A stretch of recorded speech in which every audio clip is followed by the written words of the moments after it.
All right, welcome in. It is Monday morning. It is time for Total Bases, the final week of Total Bases for the season. We have hit the home stretch, Bryan, Leonard. It's game 3 of the World Series. And this will be the last week of shows, of course, because we've only got we've only have at most 5 more MLB games to talk about this year. Hopefully that many. We'll see what happens over the next couple days, but I want to go to you because we didn't have you. It was me and Tokyo. It was myself and Tokyo Brandon on Friday. So we didn't get your thoughts about game 1.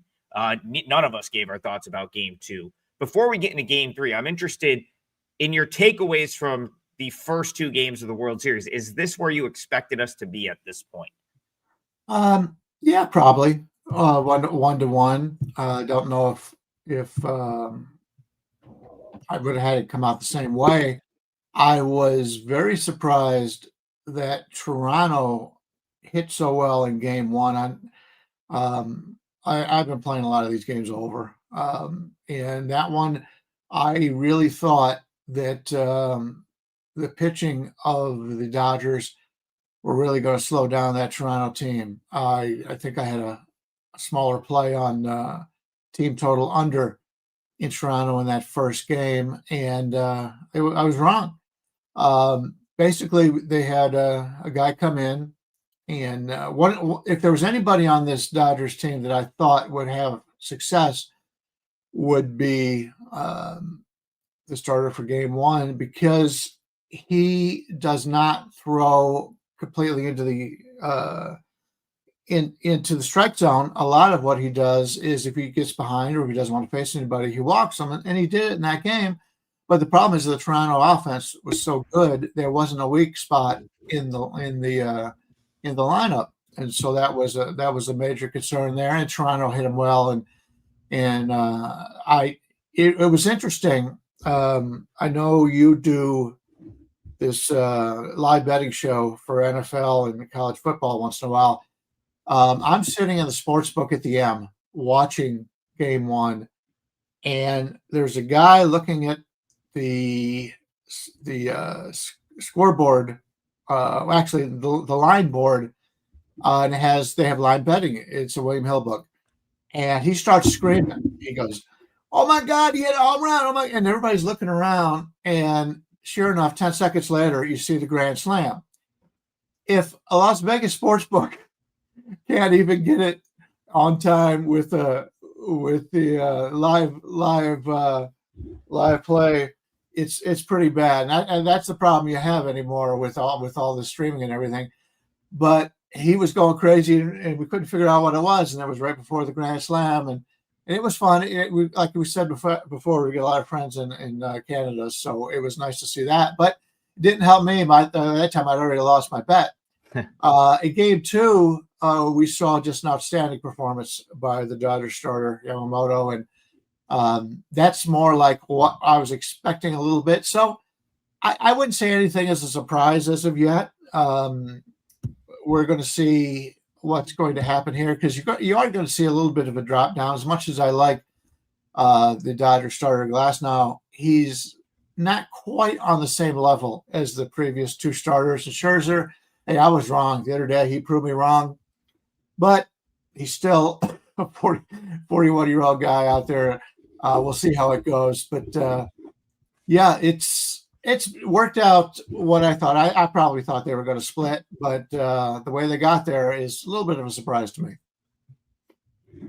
Yeah, I think a split is probably where I was at as well. So I'll go back to Friday's show. I did give out Blue Jays plus 1.5 in game 1. That won easily. However, I didn't bet either of the first 2 games, Bryan, and I'm glad I didn't, because had I bet Blue Jays plus 1.5 in game 1, I certainly would have come back and done it in game 2.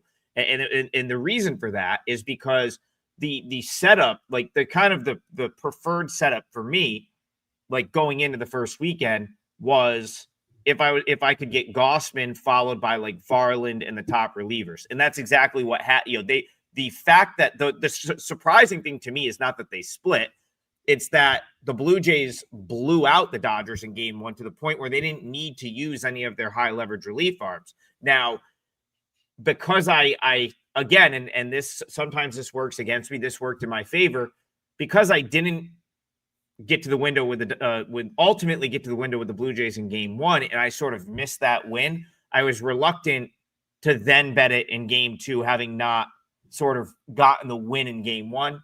Also, because of the blowout win, I do think the line was just out of range for me. It was slightly worse than it was in game one. So game one, you could have got Blue Jays plus the 1.5.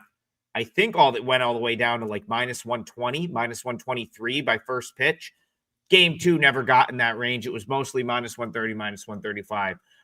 But had I won that first game, the one that we talked about on the show, I certainly think I would have come back and just fired it in game two at a little bit of a worse number. And I would have split, but I would have lost the vig on those two bets. So kind of the way I thought it would play out. I'm happy that the Dodgers ended up getting the job done in game two and covered the 1.5, because that might have sent me on a little bit of a tilt, having missed both of those wins. So we come here today. We're now in game three. The series is split. And Bryan, I'm going into this with the same mindset that I went into the first weekend. Can I find a spot to bet the Blue Jays? Because I do feel like the shade is to the Dodgers, especially now that we're back at Dodger Stadium. However, in game three, at least in game three, it means you're going to have to stomach Max Scherzer. So I'll go to you. He proved us wrong the last round, but that was his only start of the playoffs so far, and his first start since late September. Does he turn around and do it again on the road here? Yeah, we got Scherzer and Glasnow. Glasnow basically about a 195 favorite here, total of either 8 to the over or 8.5 to the under. I do see, if it's correct, I've got a Caesars out there at 8 to the under minus 130. Most others have 8 to the over. So if you're out there right now and you got a Caesars account and you like the over, if these lines on our website, Odds Logic, are correct, you're getting decent money on that over 8. I see a few 8.5s in like the minus 110, minus 115 range. I feel like that's what's probably going to be. But yeah, go ahead. Yeah. So if you like the over, grab it at Caesars right now if that is the correct number. One of the advantage of watching this live. But yeah, it's we got two teams, neither one of them overly impressive on the road during the regular season, but both very strong at home during the regular season. Toronto was only 40-41 on the road during the regular season, but they have played better on the road in some pretty tough places once the playoffs have started here. As you mentioned, and as we both mentioned, Scherzer really looked good in that first game. He had a lot of rest. In fact, we talked about game one, the loss for Dodgers. I believe teams are now 0-5 in that situation where they have they've taken the other series before that, and the other team had to go like 7 innings or something, and the team with the rest has lost all 5 times, I believe. So maybe that was the situation in that first game. It was just the rest versus the rust thing. But Scherzer, you take a look at what he's done on the season, his barrel rate, second percentile, ground ball rate, second percentile. Dodger Stadium's a good home run park. That is a concern when you've got that ground ball rate. And his fastball velocity, we always think of Scherzer as just a guy throwing peas up there, but it's only 37%. Is in the 37th percentile on the season. His four-seamer is 1.4 miles an hour less than an average right-hander. He was very good. He was pumped up in that first game. He'll be pumped up again here. That's just Scherzer. But will we still get that same velocity? If we don't, it could be a tough day for him on the mound here. When you take a look at his opposition here, and I always say that when it comes to Tyler Glasnow, when he's pitching, when he's healthy, he's a guy that I want. But if you go back and look at his last 3 seasons, he's this year in the regular season, 90 innings, the year before 134, and then in 2023, only 120. He's a guy who, when he's on the mound, he's good, but he's very injury prone. This year, his chase rate is only in the first percentile. He's facing a team in Toronto that doesn't chase a lot. His walk rate is in the 7th percentile, which is not very good, and he's going against a team that's pretty aggressive. So when I look at this game and we see Glass now, his ground ball rate 62nd percentile, so he's a little bit more of a ground ball pitcher, and his numbers look really good. But when my first look at this is the line maybe a little bit too high right now. It's gone up a little bit since the opener. It's hard to lay close to $2 in a game in which we already see that Toronto's offense is probably better. In fact, I'm pretty confident that it's better. And so if I'm looking to play this, I'm probably going to play the over. You can get, other than the Caesars deal, you can get the over -120 in that range, 8 -120. If you shop around, late and a half, as you mentioned, some other places. But I trust the offenses here more than I do the pitching. And if the Dodgers lived less than the last game, they went 9 innings, didn't bring in the bullpen. If the Dodgers happen to win this whole thing, being in that bullpen and getting a World Series ring is kind of like stealing one. It's sort of like the guy at the end of the NBA bench that's the 12th man or 11th man that never gets to play, because that bullpen has not done anything to put them in a position to win this championship this year. I think the over is probably the way to go. I think both teams should have a little bit of success, especially if you're looking to play some home run props with the Dodgers. That might not be a bad idea. I'm not a home run prop guy. I'm not a prop guy at all. But the way Scherzer's fastball is down a little bit, and the way he just doesn't have the whole thing anymore. Granted, he beat me last time. Sometimes you lose when you're wrong, and if he beats me again, I wouldn't have a problem with it. It's just that you got to go with the numbers. You got to go with what you've seen all season long, as opposed to one start.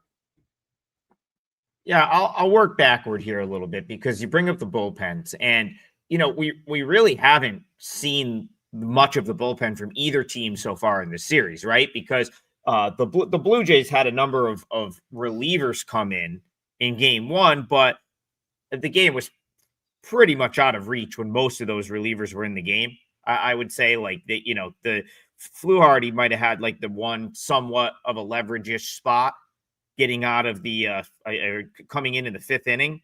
But after that, I mean, the once that game was blown open, which would have been the 6th, like, there really wasn't. So really, Fluharty and Sir Anthony Dominguez, I guess you would have said, was in somewhat of a spot. But again, that's still so early in a game, in the tie game. I don't really count that as like a quote unquote leverage spot. Like, yes, it's a tie game, it's the World Series, but it's the 4th and 5th inning. Like, that's not game on the line late in the game. We never had that because, of course, the Blue Jays put up a 9 spot in the 6th inning, and suddenly the game was over.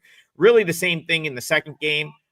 There was some spots that the game was still close, but by the end of the game, it was pretty much out of reach. And then, to your point, the Dodgers never had to bring their bullpen in.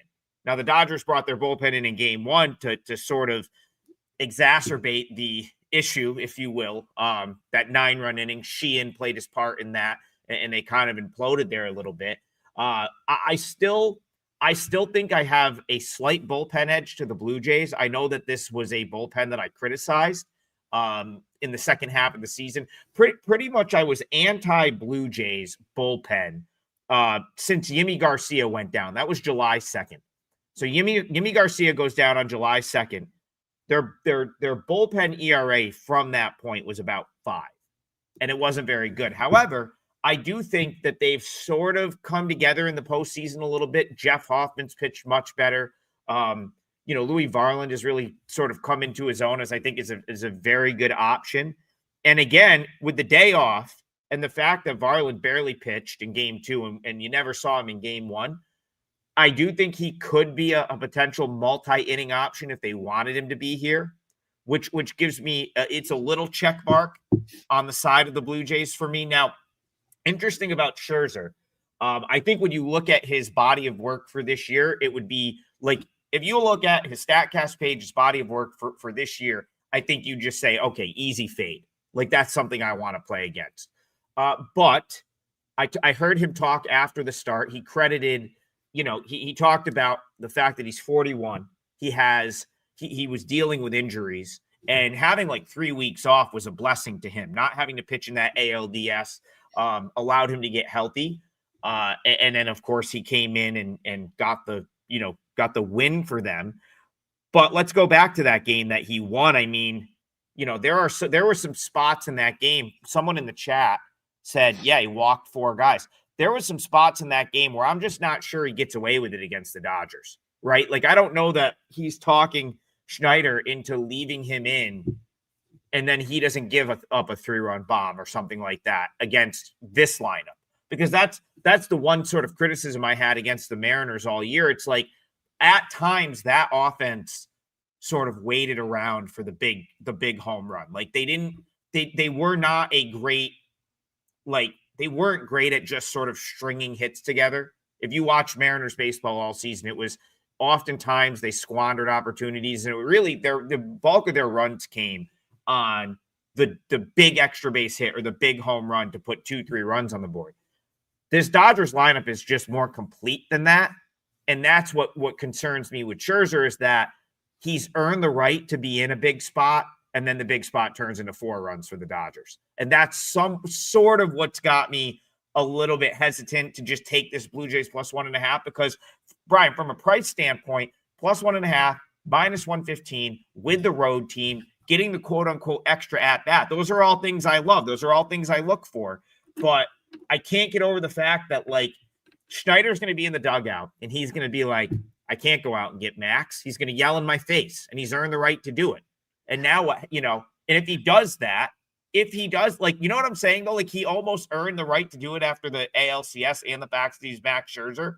And I just feel like if he's in that spot against the Dodgers, it could turn into a crooked number. And then I don't know if they can recover from the crooked number. That's what's hanging me up on getting to the window with the Blue Jays here. I can understand that, but you're the manager and you're paid to do that. I don't care who's on the mound. But Scherzer's done that entire life. When you sign Scherzer, you know what you're going to get. He's a bulldog. He's a leader, and it's something that you've got to deal with. They've dealt with him all season long, and they know a little bit about him. But I'm not as concerned about that. You've got you've got a lot on the line there. I don't know if that's going to make a difference. But you mentioned you like the Toronto bullpen a little bit more. I think as long as Roberts doesn't go with Blake Trinan in a key situation, I don't mind the Dodgers bullpen. Sheehan, I really like Sheehan. He just didn't have it that game. It's going to happen. They still got Kershaw. They haven't used Kershaw at all. Klein and Wroblewski are 2 guys that they used in game 1 for a little bit. They're both pitching much better than they had earlier. That they don't have a lot of innings behind them, but they've been very good since Wroblewski's gone to the bullpen.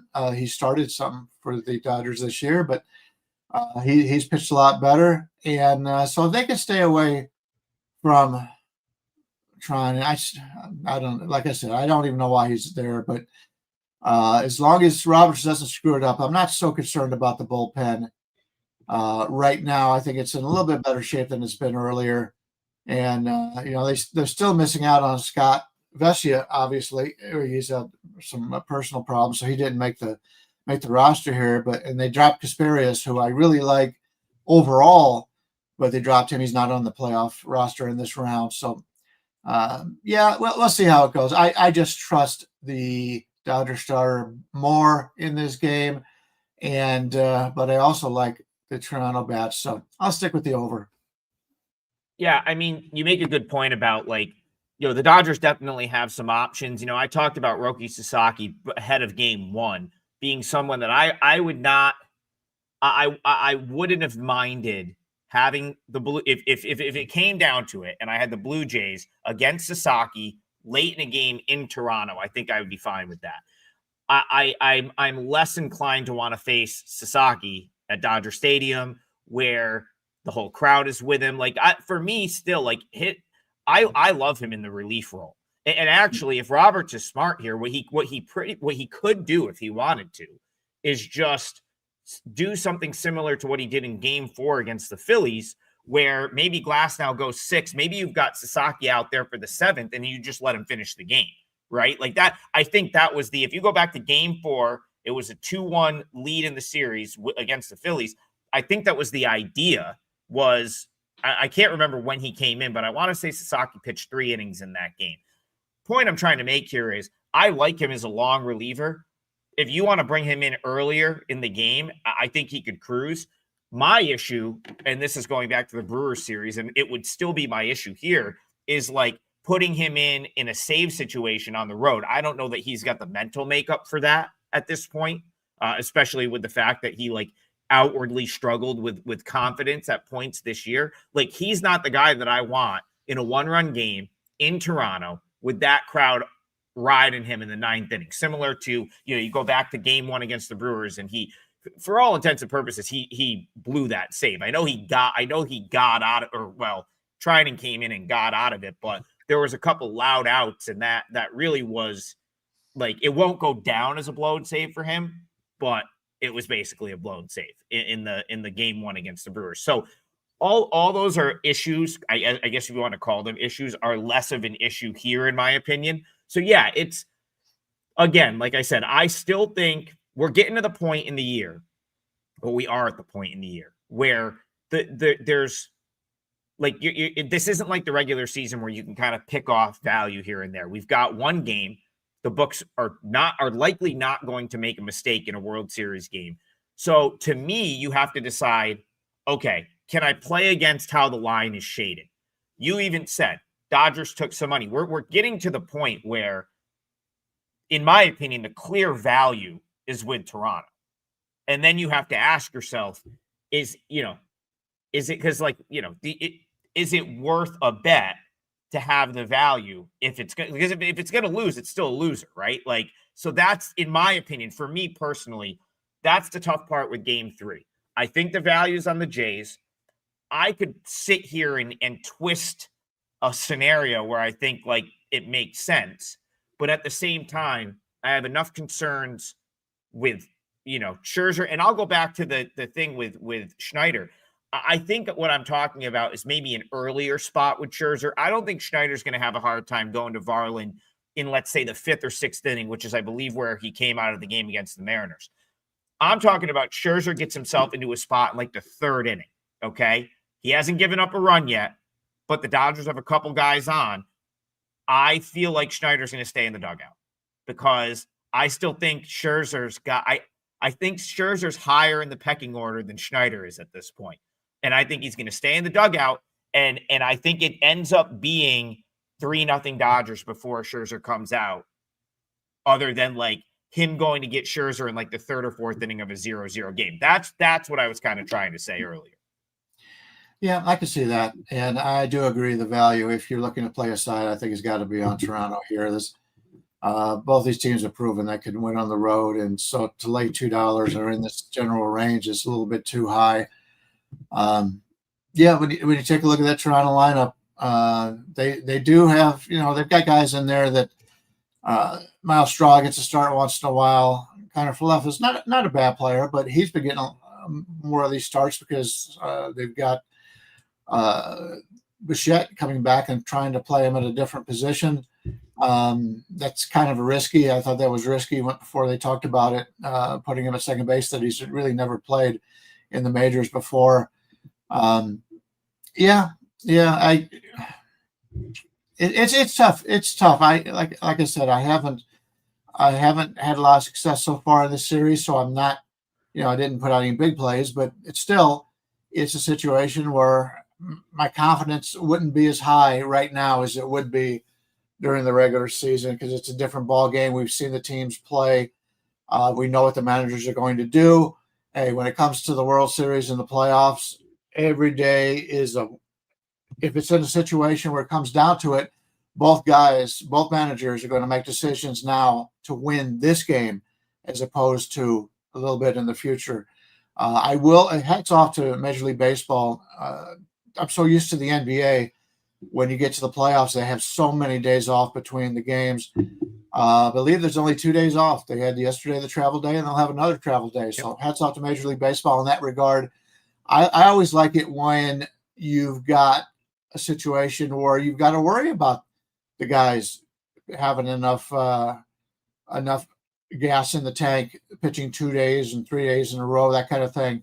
That's what baseball is, and I hate it when they have too many days off. So, yeah, I hate to be a guy that doesn't give a major opinion on it, but I'm not going to bet something just because it's on TV and people expect it. So it'll be the Dodgers or nothing for me if I put out anything for the Dodgers, or excuse me, not the Dodgers, Toronto and the over to me. But if I put out anything, it's probably going to be the over.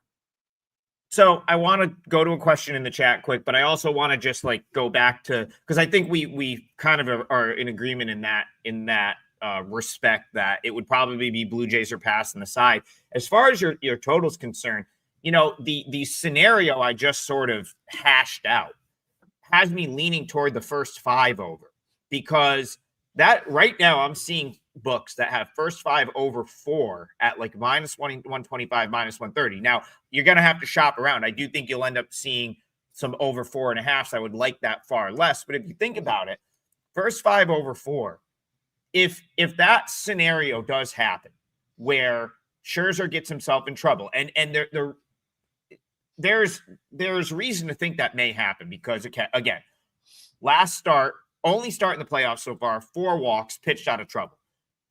The last time we saw him prior to that, I believe, was the end of the regular season against the Red Sox, where he gave up 10 hits. So let's just say that scenario happens in the first, second, or third inning, and you get that crooked number. I mean, if you get a 3-run shot, all of a sudden you only need to scrape across one other run to get to 4, and you're free rolling right there. Like that, I don't hate that. I think if I was going to look at the total, I'd prefer the first 5 total. And I know it's like maybe a little bit counterintuitive because you take out the bullpens, which we both kind of agree are not elite bullpens, but having that 4 flat in the first 5 to me makes some sense. Do you have any opinion on first 5 as opposed to game? Yeah, I could see that. I'm looking right now at the first 5 team totals. I see Toronto at 1.5. I see the Dodgers at 2.5, bet slightly to the under. Yeah, I'd be interested in either the Dodgers over at pretty much even money. If they score 3 in the first 5, you get the win. But the 4 is better because you get to push on the 4, and yes. That's something that is very important in a small sample size, is getting that push. And as you mentioned, right now, the first half is sitting at 4 over. Basically 30. Most of the other places are at 4.5 to the under, minus 120, 125. So if you can get the 4, I wouldn't lay over more than 130. That would be a decent choice. Or play the Dodgers over 2.5 in the first 5 and get them at basically even money. Mark Rock says, what's your opinion on both pitcher strikeouts? Well, I'll go back to a point that you made with Glass now. He doesn't get much swing and miss outside of the zone. It's weird it's weird because he gets a lot of swing and miss on balls that are in the zone. And that to me is interesting because this Blue Jays lineup is very, very good. Like that's like almost like it's, it goes without saying. I feel like at this point, it's well known that the Blue Jays have a great lineup. They're in the World Series. They've been one of the better lineups all year, but I've kind of complimented them all season. And on 1 through 9, it's really good at bat after really good at bat. Look at even when guys like Ernie Clement, Andres Jimenez, guys like that at the bottom of the order having great at bats. Schneider. I mean, you could literally just throw any name out there on this roster for the most part, and they're having they go up and give you a professional at bat. So you look at someone like Glasnow, who's got all of these accolades. He's priced as the what do you call it? He's priced as the elite option, yet he doesn't get a ton of swing and miss on pitches outside the zone. And because of that, he will walk batters. So to me, I would almost look at a Glasnow strikeout under because of that, because you know that the Dodgers being minus 200 at home and Glasnow being the pitching favorite is going to force you to pay a premium on him in most markets. So for me, I'd look at Glasnow strikeouts under because he doesn't get a ton of swing and miss outside the zone. And if you put the ball in the zone, Bryan Leonard, these Blue Jays can hit that ball. Yeah, going back to game one, Blake Snell, what it was his last 8 starts, he given up a total of like 2 or 4 earned runs. I don't know if it was that situation. Like I said, it was 0-5 for those teams. But Blake Snell came out, and he's a guy that gets a lot of swing and miss. He didn't get any swing and miss against Toronto in that first game. And that was very impressive to me that Toronto could go through that lineup or with Blake Snell, and he couldn't put anybody away. He was getting to 2 strikes all the time, and he couldn't put them away. And he had a look on his face like, gee, what's going on here? Yamamoto didn't have that. Yamamoto was able to get the swing and miss. That was just one of the best starts I've ever seen in the World Series, and hats off to him. But now we got a guy that's somewhat in the middle in Glasnow, and this is a very good Toronto lineup. We'll see what happens. If he can't get the swing and miss, maybe we see something similar to game one for Toronto for their batting in that regard. And this is a tough. Both obviously when you get to the World Series, you've got 2 very good offenses for the most part, no matter who you put out there. But the Dodgers are great. And you take a look at. Somebody mentioned the other day, you may have 3 to 4 Hall of Famers leading off their batting order. Ohtani, Betts, Freeman, and Smith, and Teoscar's really good too. So, and Max Muncy, since he got the glasses, he's been better. Although he hasn't done a whole lot lately. He did hit the home run the other day. So 2 very good lineups all the way through. Somewhat questionable pitching. Yep, that's the way I would look the over. Brian H says, Snell couldn't get the first pitch over for a strike. He was pitching from behind the whole game. Yes. I guess that's my concern here for like Glasnow. And if you're talking about strikeouts, is he's either going to be, he's more likely to just come in the zone right off the bat because his stuff is so good. So like, I don't think Glasnow is going to come out and get behind and count, but I do think he's going to come out and try to hit you with like 96 right off the bat. It's probably going to be in the zone now against most of the league, or he's going to drop that curveball. And against most of the league, he's going to get ahead of hitters doing that. But you're talking about Barger, Guerrero. I mean, these are guys that can come out and hit a good 96 mile an hour 4-seamer somewhere, right? Or like a dude like that would be my concern. So I think to answer the original question, I would go under Glasnow strikeouts because of where it's priced. And on the other side, I would go over Scherzer strikeouts because I think he's going to get himself into some full counts where he's going to have to make like a tough pitch. And that's actually the one scenario where I'll take Scherzer. Like he's in a count and like just being able to mentally focus himself to make that pitch and get the strikeout. I'll take him in that scenario. Where I don't really want him is like when he eventually makes the mistake and gives up 3-4 runs. But if you're talking about, because Scherzer strikeouts, it's only like you get plus money on 4.5. That means you can probably get 3.5 or 4 at like minus 110.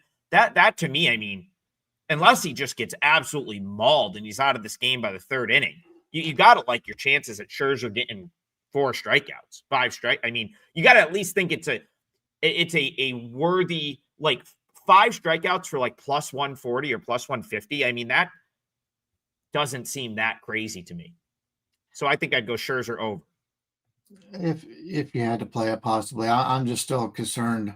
We're having the last 2 days off. They've got everybody ready, or yesterday off. They've got everybody ready. When you got a stack, you got your entire bullpen in what you're expecting to be even the lines maker doesn't think it's going to be a pretty even game. I think it will be. Yeah, and again, this is, we do this show all year, and it's much easier to, in my opinion, provide value to the viewer during the regular season, of course, when we've got 15 games and we can pick off little edges. But we want to come out and do a show for the World Series and give you as many sort of angles as possible. So I'll just kind of summarize mine before we sign off here. I think if I had to play a side, it's Blue Jays plus 1.5. I agree with you on the over. I think I prefer over 4 in the first 5. And then for the strikeout props, I think I would go Glass now under. If I absolutely had to pick a strikeout prop, it would be Glass now under because, again, I think I think that he's going to lack some of the swing and miss on pitches outside of the zone that you really, really need, in my opinion, to like totally shut down this Blue Jays lineup. So that's what I got. Brian, what about you? Just a quick summary on like any angles that you're looking at. Yeah, I'm not a prop guy. So TB, unfortunately, in Japan, I guess Trump must be in Japan today, which is why he said like roads are closed. He said he closed a lot of roads. Yeah, because and that happens a lot. I live here in Las Vegas. Anytime a politician is in town, it's bad traffic in Vegas all the time anyway. But it really shuts everything down. And I think he lives slightly out of town, so it's a situation where he's not sure he could get back at that time, as opposed to. No, that's what he said. Well, remember, it's he's in outside of Tokyo, so it's 10, 11 o'clock at night when by the time we do the show, and he hit us up like an hour, like maybe 30 minutes before the show or 45 minutes before the show. He's like, yeah, there's no way I'm getting home here. So yeah, he must be. I got to imagine Tokyo. He was saying that like the traffic out there is pretty crazy. Like it's very densely populated. Like in he's lived in Phoenix for most of his life, and Phoenix right now is even worse than Vegas when it comes to traffic. Even when I go to spring training, just to try to get across town, all the ballparks are within 40 minutes of each other, but it seems like a lot of times you get stuck in traffic all day long in Phoenix. So Brian, speaking of traffic, how many people are going to leave this World Series game early? It's a shame, but there's going to be quite a few people that do it, right? You know what's interesting, and I don't know if you've noticed this all, and hasn't to do with today's game. You could tell how many Toronto people showing up for the baseball games that are not season ticket holders. They're not really Toronto fans, because every time Toronto hit the ball, no matter how hard, how far, the crowd would go crazy. It's like a simple pop-up in the infield. Oh! Yeah. And it just tells you there's a lot of people there. And we've, Prez was talking about that the other day. It was like $1,200 to go to the game. And Prez has got more money than the rest of us combined. But and he wouldn't even do it. And he's a crazy guy. And he wouldn't even pay those prices. It's just the way it is. When you get into the playoffs, you don't have – people always talk – they think that you've got that more of a home advantage. You really don't, because – they cheer everything. It's sort of like when you go, you see the games I know you do the Korean and the Japanese baseball and all that stuff. They're cheering the entire game. So is that the same kind of advantages you want if you're the home team? I don't know. Never been to one of those games. Yeah, I mean, it's like Brian H says, take it easy. We're going to stay till the end to cheer our victory. Yeah, but like, most people at Dodger Stadium are out of there early. Like it's been a thing for a very long time. If you're staying till the very end at Dodger Stadium, you are not getting out for a very long time, typically. So who knows? I don't know if they improved that at all, but I'm pretty sure it's still the same deal. But at any rate, appreciate you guys joining us. Had almost 1,800 live viewers, and hopefully we gave you something to think about for this game 3. I will promo something real quick since Tokyo Brandon's not here. He's our promo guy. And I always forget to actually, promote the website, talk about what we're doing. I've had a really good NFL run. I had one play yesterday. It was a 5% play on the Jets. They came back. They won the game. I just needed them to cover, but they won the game. So that was great. And I've got another NFL play that I've made a 5%er that goes tonight. Honestly, I wasn't even going to make it a 5%, Brian, but I've been on such a roll in the NFL, specifically in these primetime games. I had to just say, I'm just like, if it's not broke, don't fix it. So I do have a 5%er in the NFL tonight. And because of that, I will post the baseball. If I play it, I will post anything I play in Major League Baseball for free on my page at Wager Talk. So make sure you're checking out the Wager Talk free picks page. If you go over to wagertalk.com, click the tab that says free picks. All of the handicappers that have a free pick out for the day will show up in a nice column. And I'm going to put whatever thoughts I have in the baseball game are going to go there today. So check that out if you're interested. Yeah, and I'll touch on that tomorrow is $5 Tuesday. And as of 2 weeks ago, I think anybody can put up as many $5 plays as you want, as long as it's not a 5% play. So I've only been putting up the one. Maybe tomorrow's card will be a little bit better, stronger card. But that's a great way to try out all of our handicappers on Tuesday, $5 Tuesday. You won't get the 5% plays, but you'll get everything else. And for me, my 4s are pretty much as rare as the 5s are. So hopefully we'll have something tomorrow. I know it's a better day in hockey than today. They only got a couple games in hockey and the baseball game and, the football game. So not as much for me to handicap. But if I find anything on today's card, it will go up today. But tomorrow's the day to save. Great savings on $5 Tuesday. And we will be back to discuss Game 4 in the morning, same time, 9 a.m. Eastern. We'll talk about what we saw in Game 3, and we'll break down Game 4. I have if this game plays out a certain way, I think Game 4 will be. I have yet to bet anything in the World Series, but I have a feeling if Game 3 goes a certain way, I will likely have a play in Game 4, and we'll talk about that tomorrow. But like I said, keep an eye on the site for free picks today. 5% NFL is up, and I think we'll have the trio back in the morning, assuming Tokyo Brandon makes it home. We don't know we don't know where he is right now, but it's assuming he makes it home before tomorrow. I think we'll have the three of us back to break down Game 4. We'll see you 9 a.m. Eastern. Thanks for tuning in, and good luck tonight with all your bets.